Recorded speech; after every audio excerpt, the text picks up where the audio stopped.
Hillary is going to have to double taxes. Going to have to double.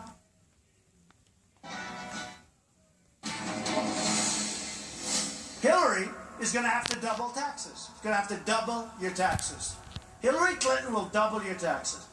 She's going to double them. That was Donald Trump in Ohio just moments ago, talking about how on earth she's going to pay for all these programs that she's offering now. Well, you'll just be taxed more. Hillary Clinton will be with billionaire Warren Buffett, meanwhile, in Nebraska tonight. And her economic plan is supposedly getting a boost here. Moody's Analytics finding her plans would result in a, quote, somewhat stronger economy, while Donald Trump's would invite a recession. Mark Serrano and Gary Kulpbaum, they're not buying any of it, but Tamara Holder is loving it. Gary, I'll start with you. Is Moody's perhaps letting its politics color its research analysis in this one? Moody's has no idea what they are talking about. Look, government spending has doubled since 2000, but Hillary Clinton wants to spend more. Taxes are at their highest ever, but she wants to tax more, and debt is at its highest ever, and she wants to indebt more. If there is any economy right now that cannot take any of this, it is this one at 1.2% GDP with 0% rates, with printing of trillions of dollars around the globe. We're going to need to do better, and that's keep the money in the economy and cut the government spending down. Mark, you know, I hear a lot of Democratic spin on the economy. I hear, oh, well, you know, the unemployment rate, it's just terrific compared to where it's been. We've added all these jobs. Tamara will likely give us some more of that in just a minute. But, you know, I don't think the spin works. And the reason I say that is because when you go out there anywhere in this country and you talk to people about their economic futures, they don't feel good. So I really do question how Hillary Clinton is going to run on President Obama's record and how she's going to run on sort of promises of this, that, and the other when everyone knows, realistically, there's no way to pay for it all. Well, Trish, she wants to continue the Obama years, but she's a change maker, so people are actually supposed to believe that.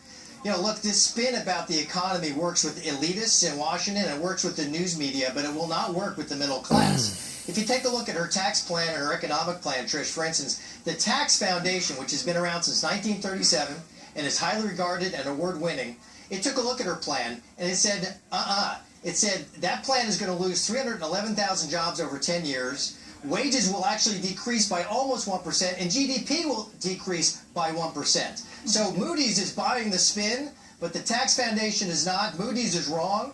This plan is a disaster, and it's a continuation of Obama policies. Quite a bit. I mean, it took them quite some time to catch up to the 2008 economic crisis that you know, cost so many Americans their jobs and their homes, and Moody's somehow didn't recognize that one until it was too late. But Tamara, Moody's aside, back to this issue of how does she campaign right now, given the bleak economic reality this country faces? I mean, how do you put a positive spin on that? I think that it's not about a positive spin on a certain policy. I have an economic crisis in my own family as well, where all of us are hurting in many different ways. The issue is that you have to look at who has a better plan and who is flanked by better people. You have anyone from Mark Cuban to Mayor Bloomberg to Warren Buffett. All of these people say they are their support. Don't you run the risk? I mean, she's going to be there on stage tonight with Warren Buffett. Is that really the image that she wants to cut? Wouldn't she be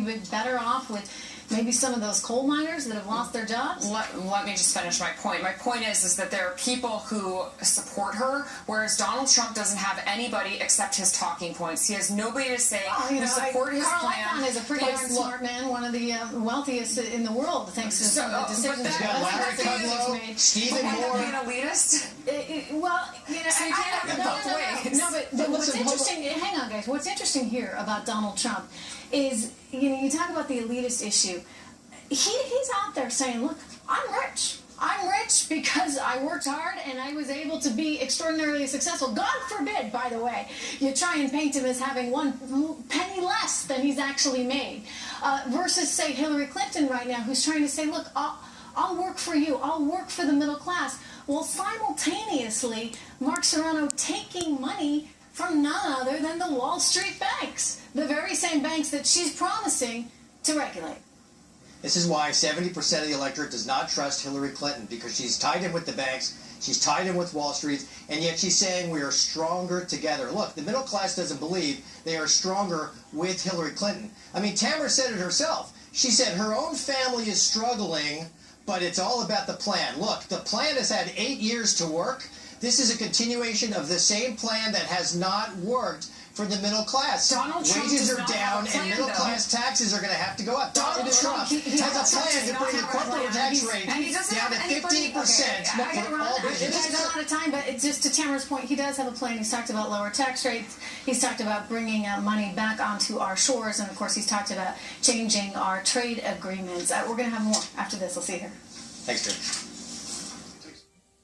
Those who suffer from... As a Democrat, I'm just wondering whether it was surprising and perhaps upsetting to you that the DNC favored Hillary Clinton over Bernie Sanders. There are certain staff that send certain emails that were totally inappropriate.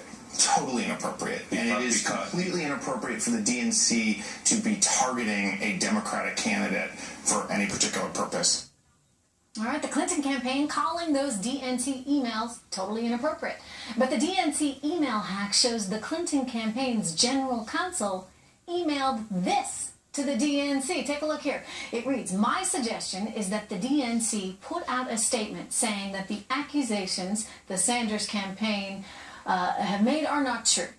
Just as the RNC pushes back directly on Trump over rigged system, the DNC should push back directly at Sanders and say that what he is saying is false and harmful to the Democratic Party." All right, let's go to Maverick PAC's Morgan Ortega and Democratic strategist Brad Gertzman. Good to see both you guys. You know, Morgan, you saw those protesters, those Bernie protesters there in Philly. They're having a tough time with this, and now this is adding just yet another wrinkle to all of it. It seems as though, really from the get-go, the DNC had it out for Bernie Sanders and didn't want to welcome him or treat him fairly. Well, Trish, Hillary Clinton has said herself that Debbie Wasserman Schultz, the now resigned chair of the DNC, was her longtime friend. I don't think, while Robbie Mook, Clinton's campaign manager, may be surprised at what's going on in the DNC, I don't think there's a single Bernie Sanders delegate out there, or a single American, that's actually surprised that the Clinton campaign and the DNC were in cahoots. I think that's what this whole primary, at least on the Democratic side, and even the Republican side in some ways, that's what it was about, going against the establishment and going against what Trump likes to talk about, the rigged system. So it's laughable to me, actually, that he would say that it's surprising, because it's not surprising to anybody, and certainly not the Clinton campaign. Brad, are you surprised?